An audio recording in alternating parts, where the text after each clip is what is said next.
We are talking about an epic cleanup. Officials understand that they need to move fast, but they also have to be very careful and systematic about addressing all of the hazards. Their goal is to be done cleaning up by early next year. The Office of Emergency Services is mobilizing resources at every level of government. First, the federal EPA will be on the ground this week to start removing toxic materials from homes, things like batteries, propane tanks, paints, and pesticides in garages. Only after the EPA is finished, next, the U.S. Army Corps of Engineers will move into neighborhoods with homeowner permission to clear debris. The soil will need to be tested as well.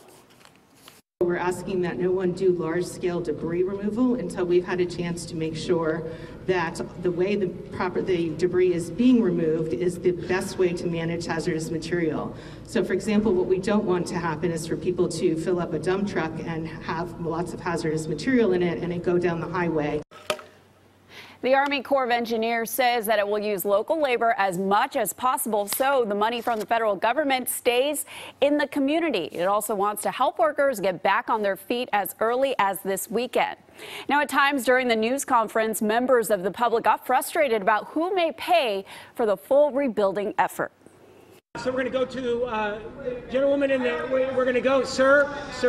I'm going to hang on one second, sir. We're going to go and we're going to go to the woman in the scarf. We're going to go to the gentleman in the green shirt, and then we're going to come straight to you, sir. I promise you, sir, we're going to come straight to you, sir. So we have folks who have been having. So I promise you. You're already waiting for all 5 questions. Good question. Good question. I had the same question. Please answer. Perfect. The pulling of dirt and the recompaction is not going to cost us anything.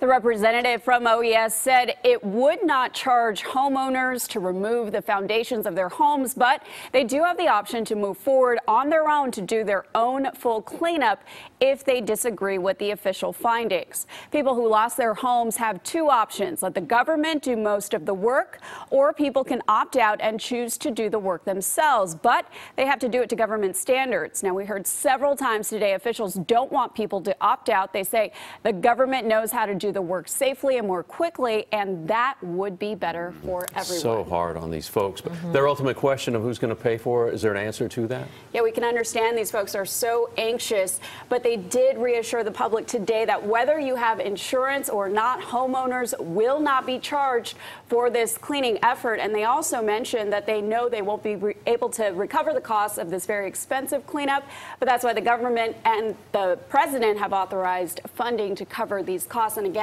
no one will be able to rebuild or start rebuilding until early next year. Such a long process. All right, Betty, thank you.